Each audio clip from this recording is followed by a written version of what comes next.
This is a therapeutic home practice that is focusing on healthy shoulders. So unless you've had an acute injury where that's when I hurt my shoulders, most shoulder dysfunction, impingement, shoulder pain can come from posture and come from being rounded here because it's taking the joint out of its proper and intended alignment. That's where we want the head of the shoulder to be. But because we do everything reaching forward, we just naturally get these muscles tighter.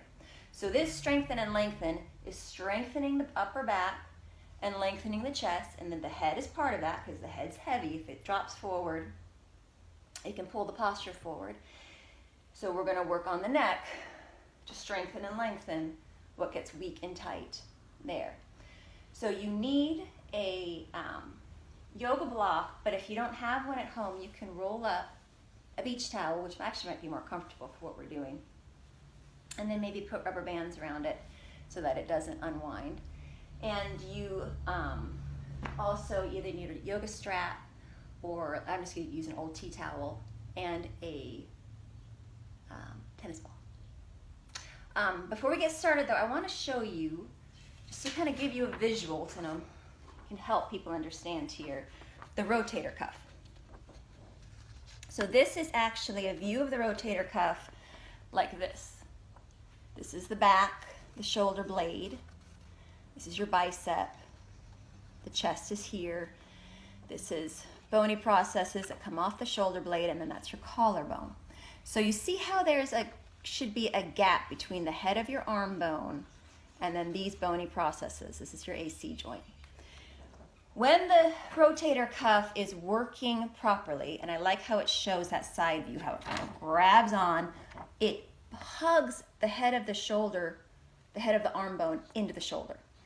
And it also, when all four components of it, there's four muscles to the rotator cuff, when it's working properly, it depresses the head of the shoulder when you do any overhead reaching.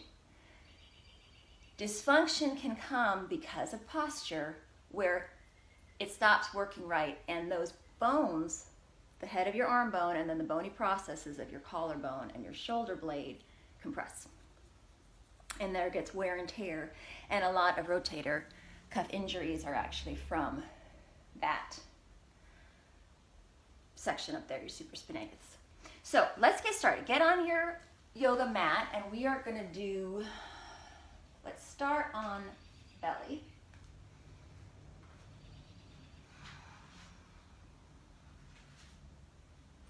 I'm going to have your arms out a little bit higher than shoulder level, but not overhead. Forehead to the floor. And we're just going to lift the arms up. Just back for 5, 4, 3, turning on the back of the shoulder, the upper back, 2, 1, release. Come up onto elbows. Back traction cobra. This is really good for shoulder impingement because it can make space between the top of the shoulder and collarbone. Use the arms. Pull your chest forward, draw the shoulders back. Bring the gaze down. And then look forward. 5. Keep the pulling action with the arms like you're trying to slide your elbows towards your hips. 3. Keep your waist narrowing. 2. To keep the compression out of your low back. 1. Come all the way down. This is where you may want your strap or whatever you're using instead of a strap, because you're going to take hands behind you, but I want palms out. That external rotation lifts the head of the arm bone up and back. Forehead starts down. Squeeze shoulder blades together. Exhale, prep your core. Feel your waist narrow. Keep it narrowing. Inhale, lift and look forward. 5. Exhale down. 4.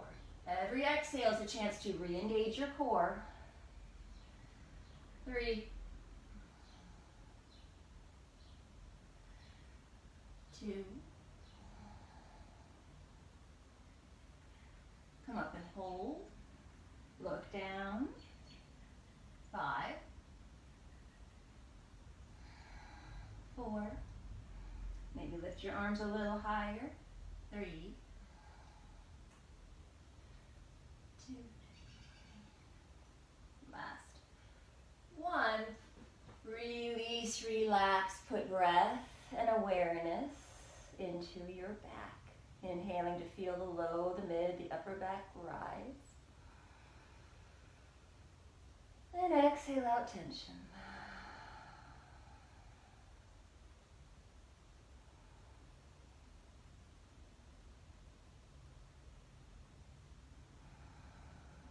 Hands and knees. Little serratus activation. So your anterior serratus muscle is a muscle that attaches or protracts your shoulder blades, that spreads them apart, sliding the shoulder blade actually towards the front of the body, versus the retraction, which is bringing the shoulder blades back. We need both movements, but we're going to focus on the spreading. So relax, let the belly or the chest come down, the shoulder blades slide together, and then strongly push and spread, feeling an activation here. 5.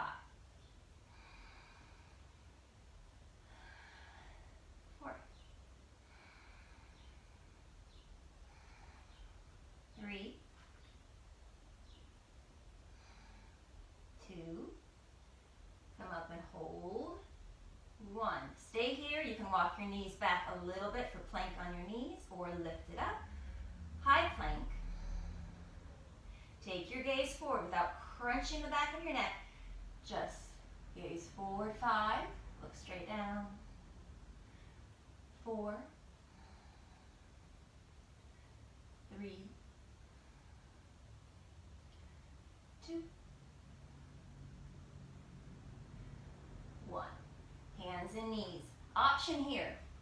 We're going to come down and do a lat stretch. So we're going to stretch out the underside of the shoulder. You can kind of keep your chest a little farther forward, walk your knees back, and get more range of motion. Or come back towards a child's pose, sit on your heels, and then just bend the elbows back. So find, depending on your flexibility, where you can get a stretch through the underside of the shoulder joint. And then put your breath there. Inhale to feel the armpits spread and lengthen. Exhale to feel letting go of tension through those muscles. If there's any pinching in the top of the shoulder, just play with where your elbows are. Maybe they got to go a little wider or a little narrower.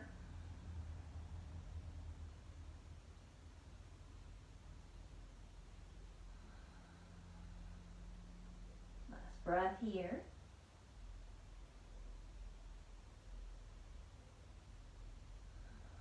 Dolphin pose.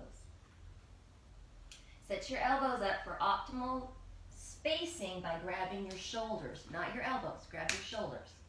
Interlace your hands. Inhale, round the upper back. Exhale, lift up, keep your knees bent and really send chest towards your toes. So your head's off the floor. If it's touching, your elbows are too wide. So bring them in more narrow. Use your breath here. Get some space in the shoulder joint by inhaling, pushing forearms into the ground. Lift the ribs up off the arm bones.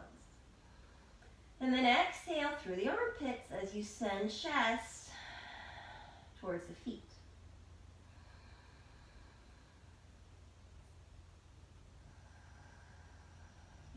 5 breaths here.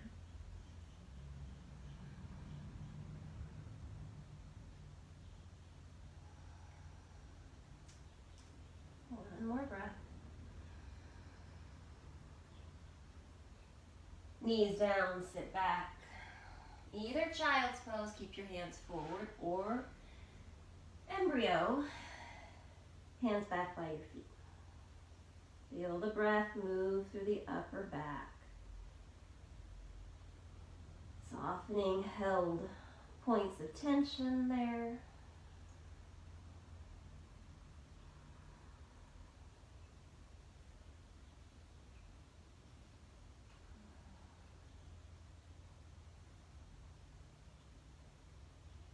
and hands and knees. Wide arm push-up. We're going to take the hands wider than shoulder width and turn palms in. So when you bend the elbows, they're going to point out to the side. Just a variation. Another way to get into what we need to be strengthening. Be on your knees, come up onto your feet, your choice. But you push, spread the shoulder blades, engage the serratus, anterior. Looking forward slightly so the head doesn't drop. Inhaling no lower than halfway. And exhaling up for 5. 4. 3. 2. 1. Child's pose or downward facing dog. Just a couple of breaths.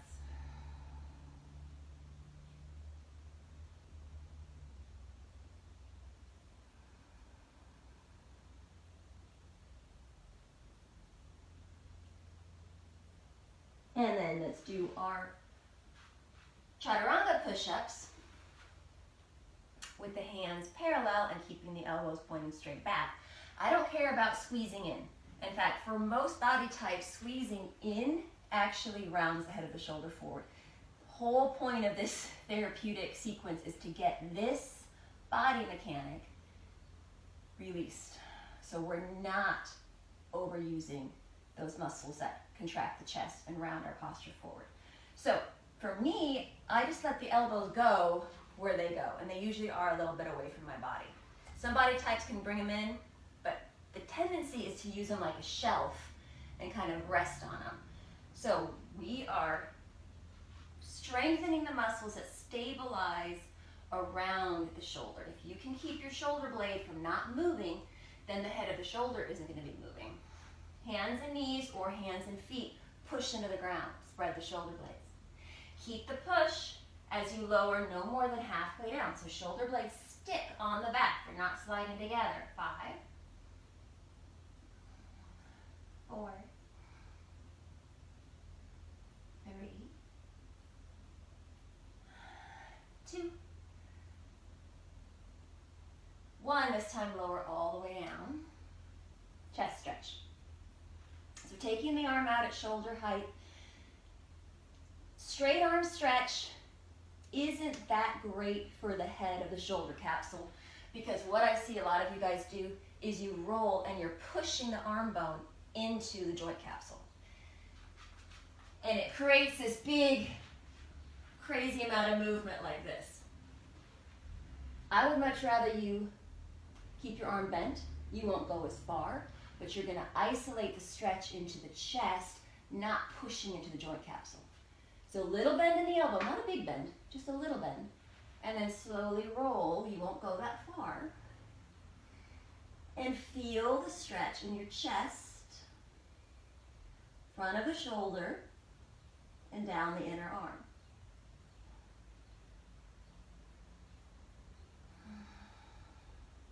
Spreading breath into what feels tight, so you can feel it expand when you inhale. And lengthen out when you exhale. Change. Straight out from shoulder, little bend in the elbow. So you're really isolating through your pectoralis minor, coracobrachialis, is inner arm muscles. The muscles that get tight because almost every task we do is reaching forward.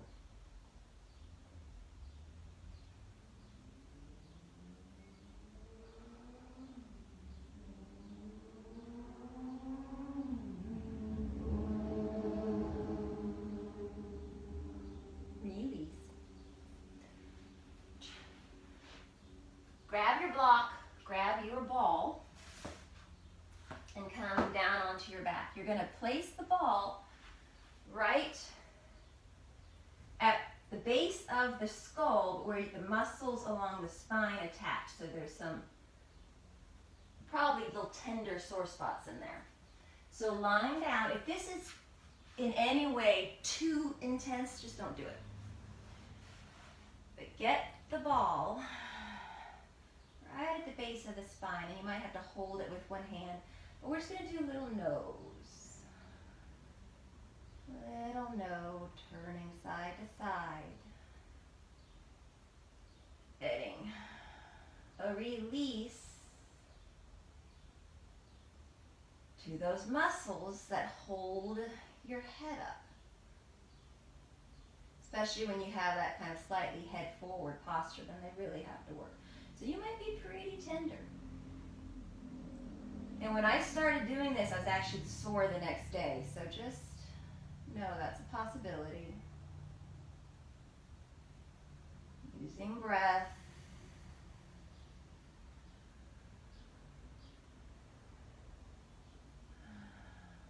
Releasing the base of the skull and tension here. Can help release tension all the way down the muscles along the spine, all the way down the back body. This cranial sacral release.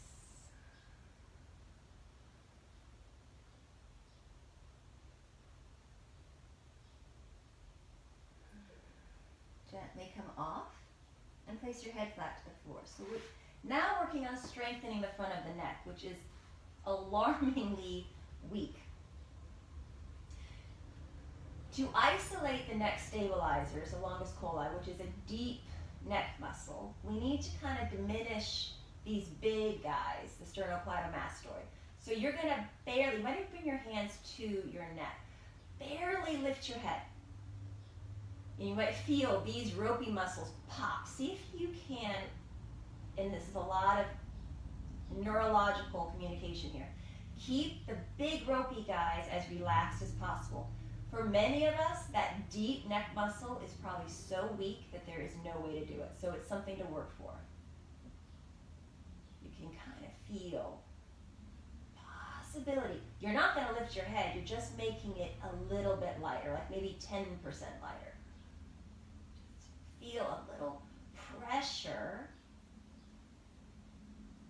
maybe right behind your larynx, right behind your esophagus. Now, to do this next exercise, you are going to use your bigger neck muscles, but I want you to keep shoulders relaxed. And if this causes any neck pain, don't do it. So lift your head just enough so you can slip a piece of paper underneath your head. Notice if you're gripping with your shoulders, let it go. And then you're going to look to your right. My head's barely off the ground. And look to the left. Check in with your jaw and your shoulders. Look towards your knees. Now look behind you, look straight up, put your head down. Notice if your shoulders just relax, if your traps just relax. Just be mindful of that. Try not to recruit a whole bunch of unnecessary muscles. We want to isolate front of the neck. Let's do that again. Barely lift your head. In fact, push your shoulders back towards the floor. Barely lift your head. Look left, look right, look up, look towards knees. Look towards wall behind you, look up, relax down, take a breath, notice what just let go. You were recruiting shoulders. So this might be really challenging. It just shows you need to work on front of the neck. Now we're going to do just a little bit longer sequence, so rest if you need to. We're going to put those two together. So barely lift the head, you're going to look right,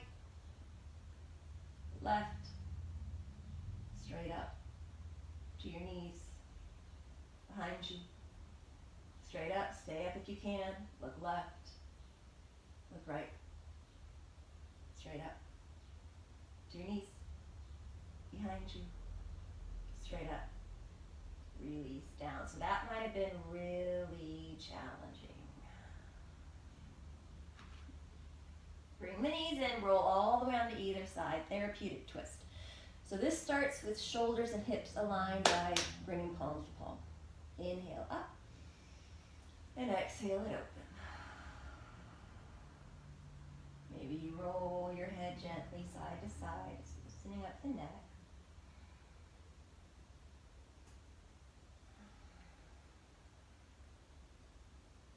And then change all the way onto your other side. Prep. Inhale up and open.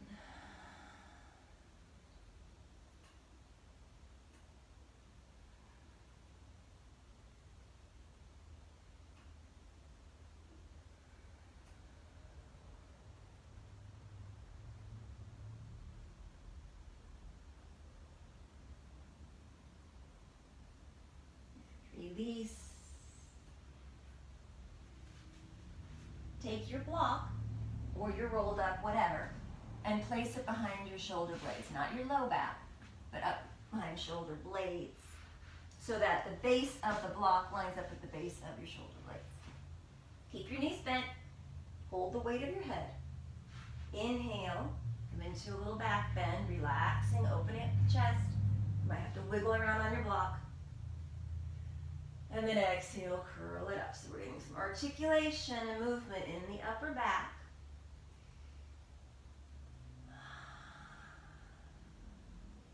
You can play with where your elbows are. If they're open, that's one sensation. If they stay narrow, that's another sensation. Do about 5 to 10 of these.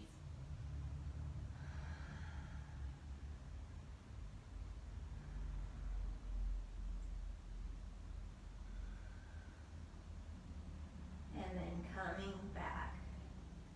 If you can, stay over a block, or maybe put a pillow or something else, I'm going to take this tennis ball, under the head.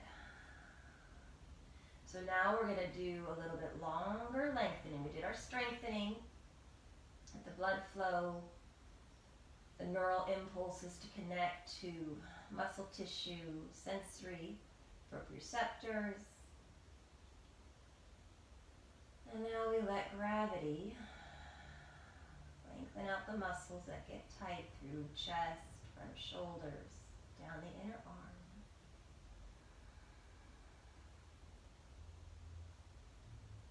So you can stay and rest here as long as you like, as long as it feels good. But after you do this, make sure you spend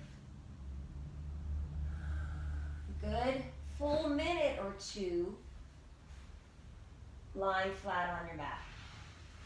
So this final Shavasana is actually really therapeutic because you've softened up and melted away unconscious holding patterns in the body, and here gravity is just allowing your skeleton, your bones, to settle into their intended alignment. If we can keep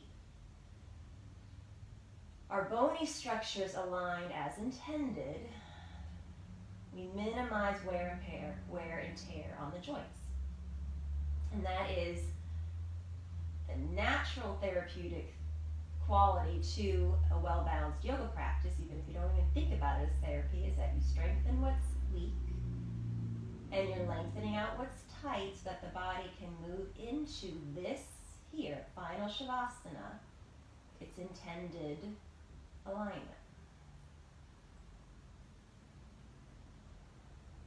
Stay there for as long as you wish. When you're ready, take time to bring knees into chest and to spend a few breaths on your side before just popping back up, because this gives you a transition. So when you come back up to seated, it's intentional. And you take a moment to integrate that work by sitting tall. Feeling that same alignment you just had against the ground, where your head is right over your tailbone. The head of the shoulders are slightly back and relaxed down.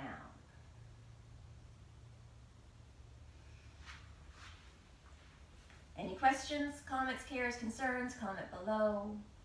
Namaste.